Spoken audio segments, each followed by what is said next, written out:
Ok, ¿qué tal? Buenas noches. Bueno, pues vamos a realizar un ejercicio de reforzamiento. Esto para la unidad o el tema 5, costo de capital promedio ponderado.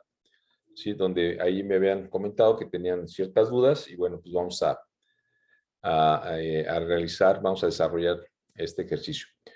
Eh, en este archivo, tenemos un archivo que viene precisamente en ese tema de la unidad 5, donde viene una serie de ejercicios para obtener el costo de capital promedio ponderado. Vamos a seleccionar este primer ejercicio y lo vamos a posicionar en una hoja en Excel, ¿sí? En esta hoja en Excel, pues aquí viene precisamente esa misma información. Si toman en consideración, si visualizan, básicamente nos están dando información del pasivo, del capital común, capital total, y bueno, alguna otra información que se va a requerir. Esta información es única y exclusivamente para obtener el costo de capital promedio ponderado. Si se fijan, en el estado financiero no viene absolutamente nada, ni del activo circulante, ni del activo no circulante, tampoco activo total, ¿sí? ¿Por qué? Porque esa información no la ocupamos para el costo de capital promedio ponderado, ¿sí? Ok, entonces tenemos esta información, vamos a irla segmentando para estos efectos. Señalé abrí unas celdas precisamente para segmentar la información, para desmenuzar la información y así poco a poco vayan ustedes entendiendo de dónde se toma cada una de las cifras. Muy bien, entonces en primera instancia pues vamos a obtener el total pasivo. ¿Sí? Para estos efectos me posiciono aquí. Y bueno, el total pasivo pues son 416,243 que viene aquí precisamente en esta sumatoria. Posteriormente, el total capital pues es la sumatoria precisamente de los componentes de capital, ¿sí? Capital común, preferente y las utilidades retenidas nos dan 510,230. Efectivamente, aquí hay un saldo que no corresponde, por ahí ya lo habían visualizado en la última clase, no corresponde. Y también es de notarse que obviamente aquí estas cifras que están apareciendo aquí, desconozco por qué están aquí, ¿sí? Realmente pasaban desapercibidas en primera instancia. ¿Por qué? Porque finalmente aquí nos están dando las cifras que corresponden precisamente al capital común y al capital preferente, ¿no? Finalmente, en este pasivo más capital no se está brindando no cuadra, ¿no? ¿Cuánto es realmente el pasivo más capital? Pues es la sumatoria de estas dos sumas, ¿sí? Que en realidad son 926,473. Realmente la información que subió, en este caso, el facilitador, o cuando se desarrolló este módulo o esta unidad, o concretamente este módulo, eh, como que se pasó desapercibido esta situación, tanto del capital total del pasivo más el capital, más estas cifras. Porque digo, no obstante, en todos los demás ejercicios, sigue permeando esta secuencia, ¿no? Igual el pasivo más capital no se ve reflejado en forma adecuada. Bueno, fuera de esa circunstancia, pues vamos a continuar con las cifras que habíamos comentado. A continuación, bueno, aquí ya identificamos el desglose correcto que debe ser y pues vamos a identificar ahora cuál es la deuda. Recordemos que la deuda se refiere, en la estructura de capital únicamente se requiere a los pasivos a largo plazo. Pasivos a corto plazo, eso no integran. Si recuerdan el material que se les entregó cuando veíamos el costo de capital promedio ponderado, perdón, cuando veíamos la estructura de capital, ahí se señalaban qué elementos entraban para la estructura de capital. Hablando de deuda, es exclusivamente el pasivo a largo plazo, ¿sí? Como está señalado aquí precisamente. Muy bien, entonces aquí tenemos pasivo a largo plazo, 161,126, pues es lo que vamos a sentar aquí en deuda, ¿sí? Una vez que ya asentamos esto, el monto de financiamiento, es decir, cuánto es lo que se está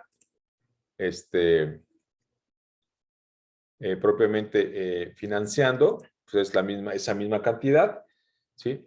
Los intereses, dice que el pasivo a largo plazo del que estamos hablando, se contrató una tasa de CETES de 3.5 más 7 puntos. Aquí no se hace otra cosa que la sumatoria aritmética del valor de la tasa indizada, en este caso de CETES, más 7 puntos. Únicamente se hace una sumatoria álgebra aritmética rigurosamente. 3.5 más 7, pues nos da 10.5, ¿sí? Y lo que vamos a sentar aquí, vamos a agregar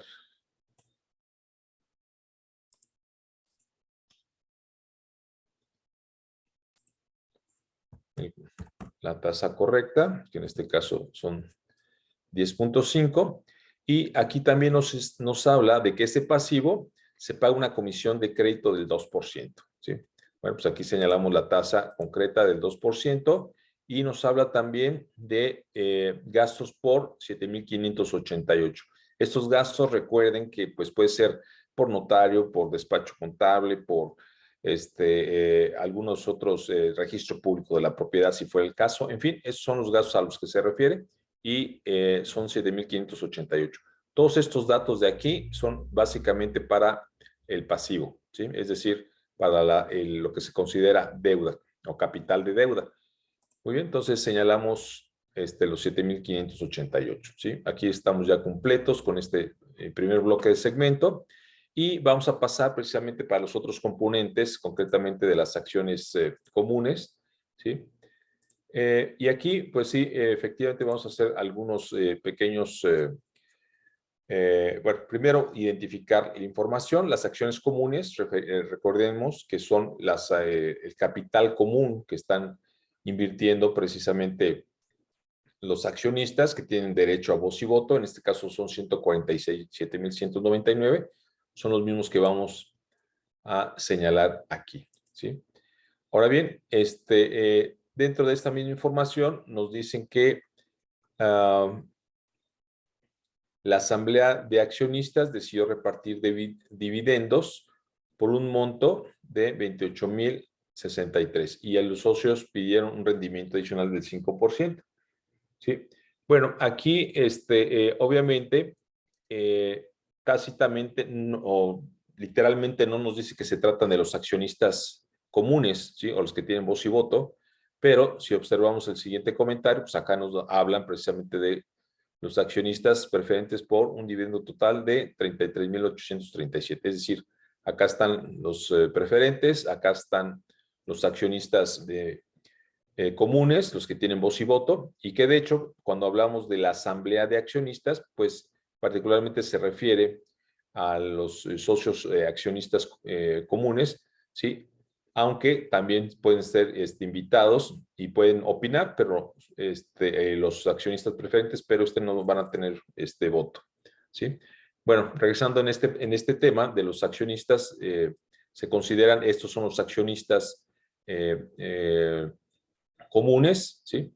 Y estos se dice que en primera instancia el capital común son 147,000, que ya lo señalamos acá, y nos dice que los accionistas decidieron repartir un dividendo por 28,063. Esos 28,063, pues lo vamos a señalar aquí, precisamente en la parte de dividendos, ¿sí?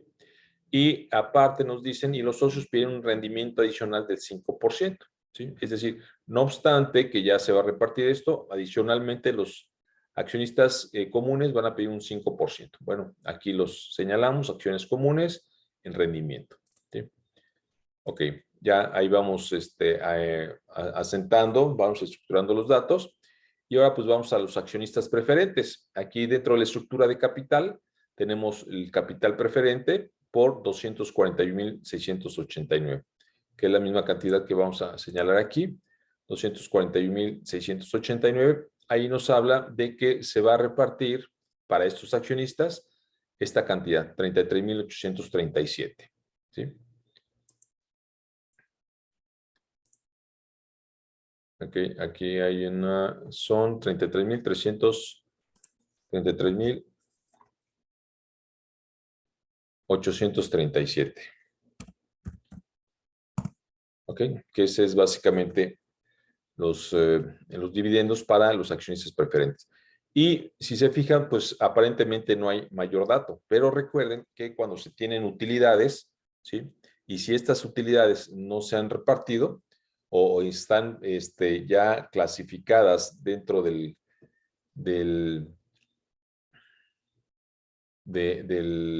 propiamente de la estructura del balance, pues estas finalmente también van a tener un costo, ¿no? Que regularmente las utilidades retenidas van a ser precisamente un costo similar a lo que podían costar las acciones comunes. En este caso, pues tenemos precisamente utilidades y este va a ser por la cantidad de 120,842. 120,842. 842, ¿ok? Entonces ya tenemos esta parte, ¿sí?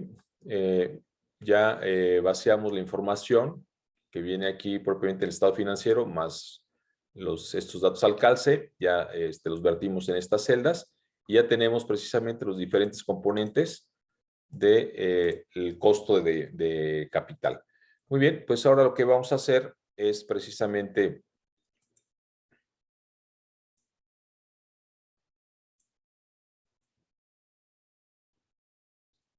continuar con la segunda parte del cálculo, ¿sí?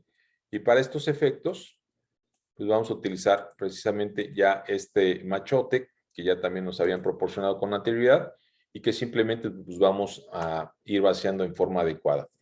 ¿Qué vamos a hacer para determinar el costo de capital de cada uno de los elementos del costo de capital promedio ponderado? Pues empezamos precisamente con el costo de deuda, ¿sí?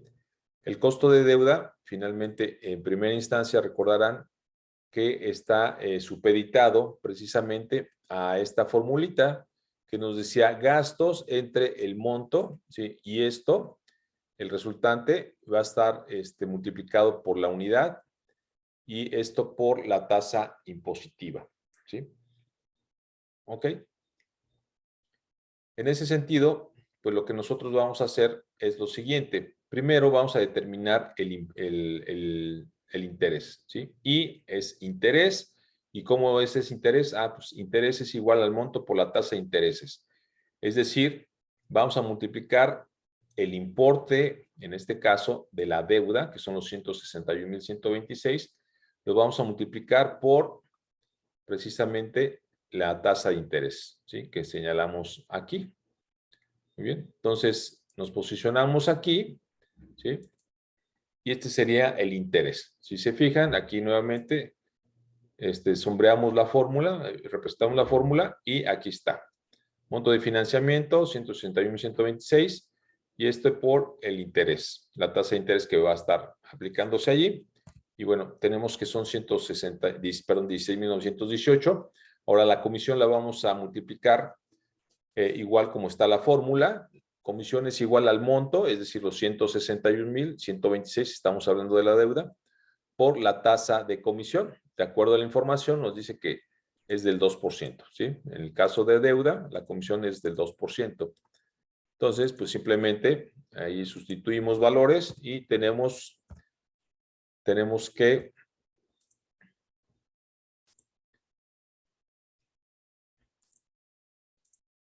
la comisión va a ser de 3,222,52, ¿sí?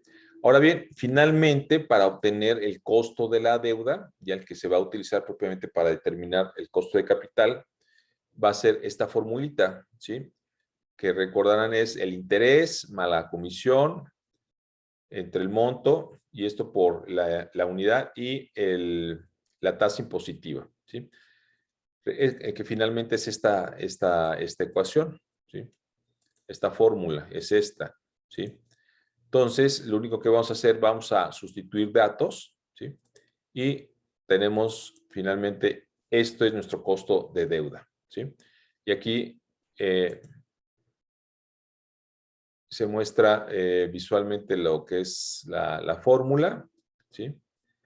Interés más comisión más los gastos, esto es entre el monto y el cociente de todo eso va a ser, a la unidad le vamos a restar la parte impositiva. Recordarán de dónde es la parte impositiva. Pues es propiamente el 30% del ISR y el 10% del PTU, ¿sí? Aunque propiamente el PTU no es un impuesto, no es una contribución que se haga directamente al Estado, sino el 10% sabemos que es la participación de las utilidades, ¿no?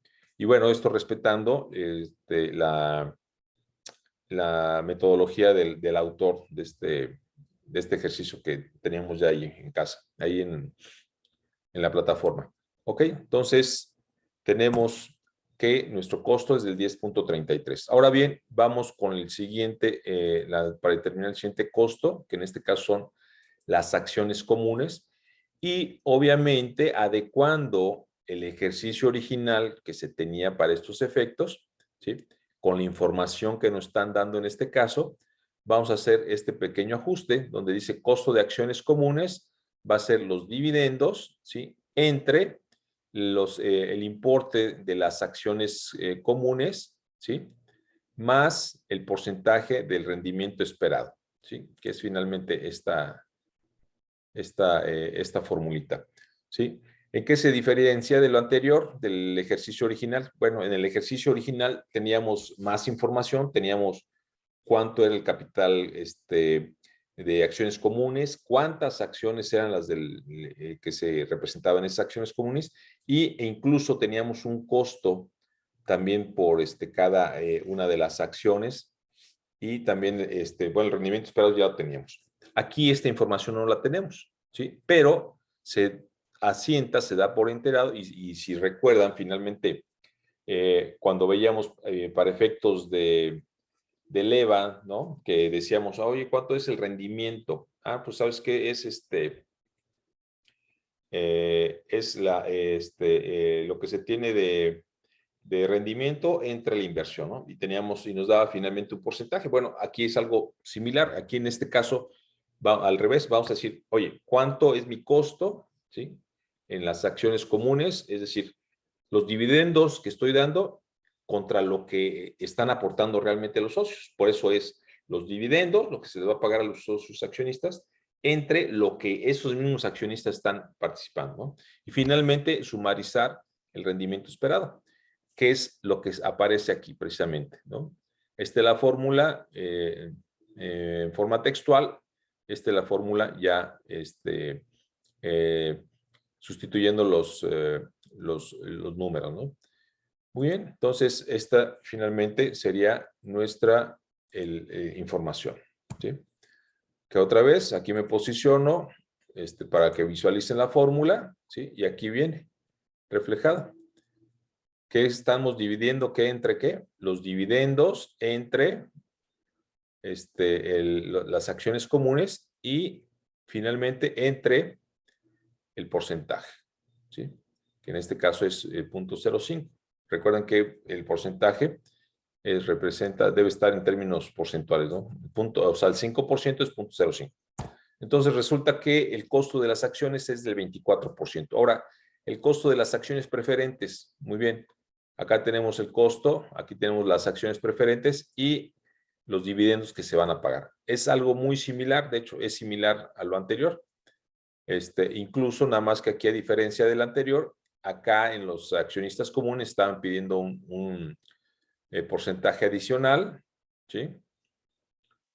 Perdón, aquí en este caso es el 5%, no es el 2%. La fórmula está bien, nada más aquí estamos sustituyendo Ok. Muy bien. Ahora, en las acciones preferentes es algo muy similar. Aquí, para obtener el costo de las acciones preferentes, igual. ¿Cuánto es lo que se le va a repartir a los accionistas preferentes entre lo que están aportando realmente estos accionistas, ¿no? Aquí están los dividendos totales, lo que se pretende entregar entre lo que han aportado, lo que aportaron ellos, ¿sí? Bueno, por esta cantidad que aportaron se les va a pagar esto. ¿Cuánto me significa en costo? Pues igual nada más la formulita, dividendos totales entre acciones preferentes, ¿no? Aquí lo podemos poner así. Y este sería nuestro costo de acciones preferentes, ¿sí? Recordemos que estas pequeñas adecuaciones o estos pequeños ajustes se están haciendo porque aquí en esta información no se está dando como en el ejercicio original donde se desarrollaba precisamente el costo de capital promedio ponderado. Sí es preciso, obviamente es un punto fino que de alguna manera los que eventualmente manejamos o manejan esta información, bueno, pues es simplemente el ajuste. Allá se hablaba un dividendo por cada acción. Bueno, aquí se está dando el total de los dividendos, ¿sí? Entre lo que han estado aportando los socios. Entonces resulta que el costo de acciones preferentes es del 14%. Ahora bien, el costo de utilidades retenidas nos dice que el costo de utilidades retenidas a los accionistas mayoritarios, ¿sí? Es igual al costo de las acciones comunes. CUR es igual a CAC, ¿no? Entonces, en este sentido, si nos dice que el costo de las utilidades retenidas va a ser igual al costo de las acciones comunes, es decir, costo de las acciones comunes va a ser igual al el costo de utilidades retenidas, bueno, pues simplemente ya no tenemos que hacer absolutamente nada. Simplemente estamos empatando la información que nos dice que el costo de las acciones comunes es igual al costo de las utilidades retenidas. 24 y 24. ¿Sí? Muy bien. Ya que tenemos estas cifras, pues ahora sí vamos a pasar a determinar el costo de capital promedio ponderado. Recordemos que aquí tenemos los conceptos, ¿sí? ¿Y dónde salen estos conceptos? Pues precisamente de nuestra estructura de capital. ¿De dónde obtenemos estos datos? Pues de esta misma información, ¿no? Es decir, el crédito bancario, ¿sí? Que habla acá, es decir, pasivo a largo plazo, o la deuda, pues esto habla precisamente el crédito bancario, que si ustedes gustan, vamos a pasar nada más igual a señalar deuda, largo plazo, ¿sí? Para que los ubiquen mejor.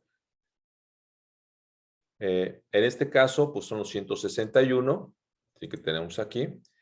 El capital aquí básicamente nada más habla social, o así es el machote como lo manejaba el ejercicio original. Bueno, si ustedes se sienten más cómodos, vamos a poner capital, como aparece acá, capital común, ¿sí? Recordemos que son los accionistas comunes, ¿sí? Los que tienen voz y voto, y aquí las acciones comunes, los accionistas han aportado 146,699, que es la misma cantidad que ponemos acá, ¿sí? El capital preferente, ¿sí? De los accionistas preferentes, en este caso son 240,689, son lo que ponemos acá. Las utilidades, pues son estas mismas que vienen acá de carácter donde se están reteniendo, ¿sí? Y ya tenemos nuestra estructura, ¿sí? ¿Cuánto es lo que se tiene de nuestra estructura de capital? Bueno, el total es la sumatoria de estos, ¿sí? Es decir, son 671,356. Ahí tenemos nuestra total de capital. Bueno, ahora, para obtener la proporción, ¿sí? Esto ya viene por fórmula, en el ejercicio original ya viene por fórmula, pues simplemente es, en este caso, deuda a largo plazo entre el total de capital, ¿sí? Y esto me significa un 24%. Igualmente, el capital común vendría siendo el 22%, y así sucesivamente, ¿no? De tal suerte que la sumatoria de estos, pues obviamente me tiene que dar, ¿qué? La unidad, o el 100%, ¿no?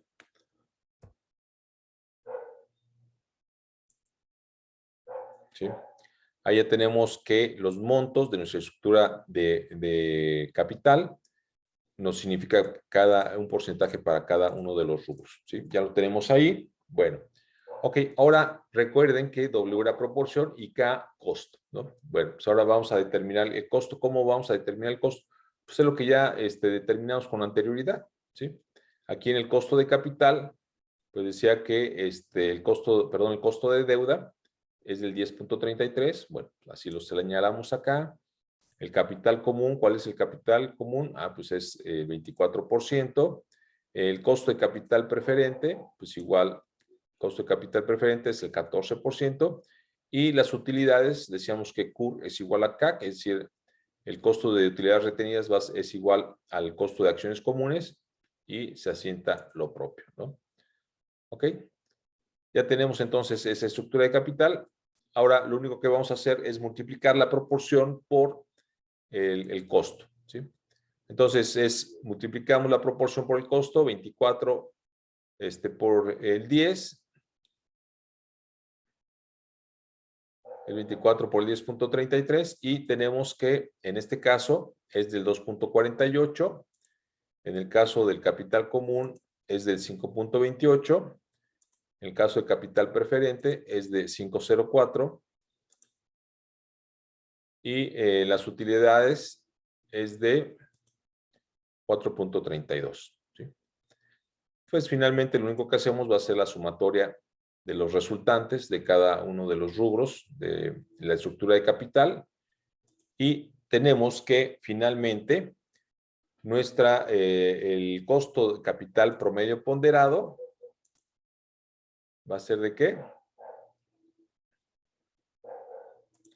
Del 17.12%. ¿Sí? Este es el costo, esto es lo que viene arrastrando, ¿sí? Este es el costo de capital de la empresa. Aquí podemos visualizar que los diferentes rubros tienen diferente carga, ¿sí? Es decir, la empresa donde tiene más carga financiera es precisamente en el capital común y en el capital preferente, ¿sí? Y ahí, identificando esos rubros, pues se podían implementar algunas estrategias para tratar de disminuir el costo de capital promedio ponderado, que puede ser estas dos variables, capital común, o sea, lo que le cuesta las aportaciones de los accionistas comunes y los accionistas preferentes, ¿sí? Igualmente lo de deuda a largo plazo o las utilidades, se pueden implementar algunas otras. Finalmente, recordemos que este es el costo del 17.12. Es lo que le está costando a la empresa, ¿sí? De toda la estructura de capital para que la empresa esté en operación. Si nosotros tenemos una tasa interna de rendimiento del 15%, del 14%, pues estaríamos hablando de que nuestra rentabilidad es inferior al costo por el cual se está apalancando la empresa para su operación, ¿no? O si tuviéramos más bien una tasa interna de retorno del 32%, bueno, pues no habría mayor problema. La empresa está generando, hay recursos, ¿sí? Para estos efectos. Y, no obstante, se tiene un costo de capital del 17 contra un 30 y tantos, bueno, pues está razonablemente bien la empresa, ¿no? Muy bien, pues con esto concluiríamos aquí la parte del costo de capital promedio ponderado. Ustedes pueden allá en casita hacer lo propio, repito, obtener la información del ejercicio de costo de capital promedio ponderado. Pueden implementar estas mismas conceptos o cómo está disgregado, cómo está estructurado lo que es el costo de capital, la estructura de capital, y finalmente esto mismo que ya se tiene ahí en el ejercicio original, ¿no? Que de hecho ya por ahí les había pasado yo también esto mismo, ¿sí? Nada más en ese sentido, adecuando las fórmulas, ¿no? Ahora sí que homologando las fórmulas originales con la información que se tiene. Bueno, pues con esto se tiene ya desglosado y espero que ya más que entendido para obtener la metodología para obtener el costo de capital promedio ponderado. Espero les sirva. Seguimos trabajando en forma conjunta.